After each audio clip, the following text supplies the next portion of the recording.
Welcome to Traveling Kangaroo. Welcome to Capri, Italy's sparkling jewel off the Amalfi Coast.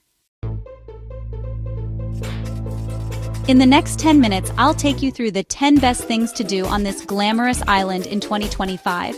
Share practical tips, timing hacks, and must-see viewpoints so you make the most of every hour. If you love travel guides that are clear, fast, and packed with local insight, stick around. You're going to want to bookmark this one. Start your Capri adventure at Monte Solaro in Anacapri. Take the 12-minute chairlift to the island's highest point for immediate jaw-dropping panoramas.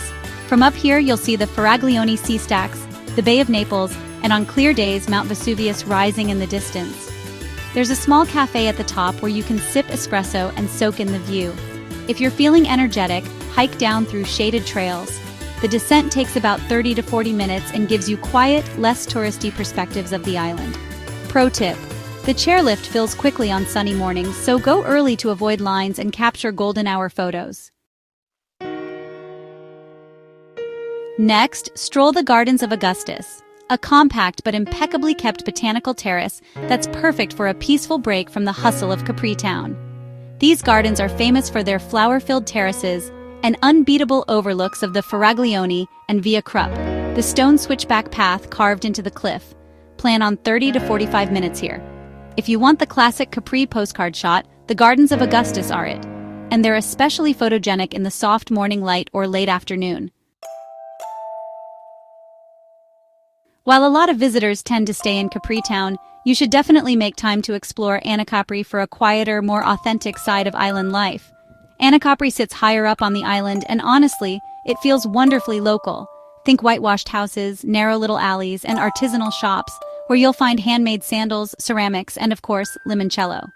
Make sure to visit Villa San Michele, which has these lovely gardens and some pretty amazing panoramic outlooks, and then step into the Church of San Michele to check out its intricately painted marble floor. Anacapri is that place where you just slow down, enjoy a long coffee, and watch life move at island pace. No trip to Capri is really complete without taking a boat tour.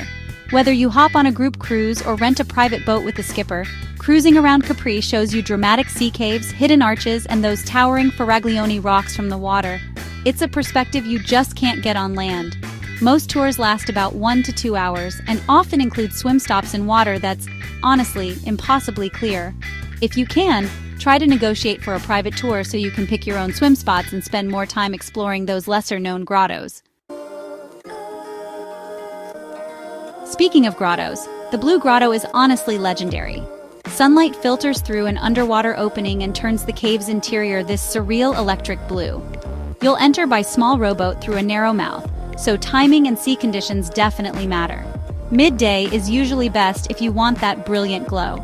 It's a bit touristy, yeah, but once you're inside, the silence and that luminous water are just unforgettable. Be sure to check local updates for opening times and tide conditions before you go. For a classic Capri beach day, head to Marina Piccola on the island's southern shore. This small, sheltered bay mixes free pebble beach areas with private beach clubs offering sunbeds, umbrellas, and full service. The water is calm and clear with views of the Faraglioni offshore, perfect for swimming, snorkeling, or just lounging. There are also cafes and casual restaurants nearby, so it's easy to spend a relaxed afternoon here.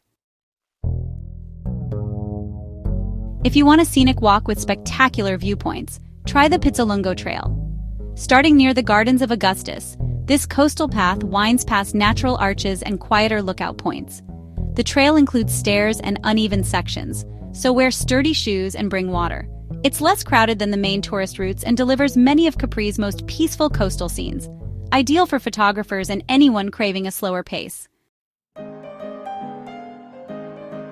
At the heart of it all is the Piazzetta, Capri's tiny main square, often called the island's living room.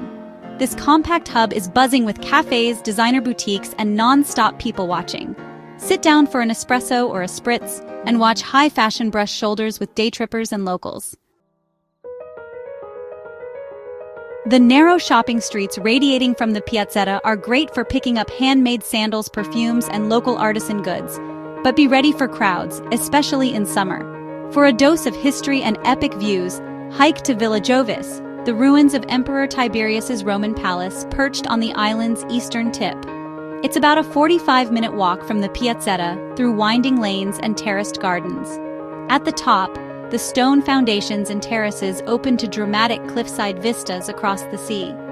Villa Jovis is quieter than the main attractions and offers time for reflection, a tangible link to Capri's imperial past. Finally, don't miss sunset. Capri transforms as the light fades. Whether you splurge for a cliffside restaurant or find a casual terrace, dinner with a sea view is the perfect way to end your day. Expect fresh seafood, handmade pasta, lemon-infused desserts, and regional wines. Book a table for golden hour if you want the full romantic atmosphere, but there are also plenty of less expensive spots with great views if you're traveling on a budget. Thanks for watching, and remember to subscribe to Traveling Kangaroo for more travel guides, tips, and destination plans. Follow us on social media and visit travelingkangaroo.com for detailed itineraries, packing lists, and the latest updates. See you on the next adventure. Traveling Kangaroo signing off.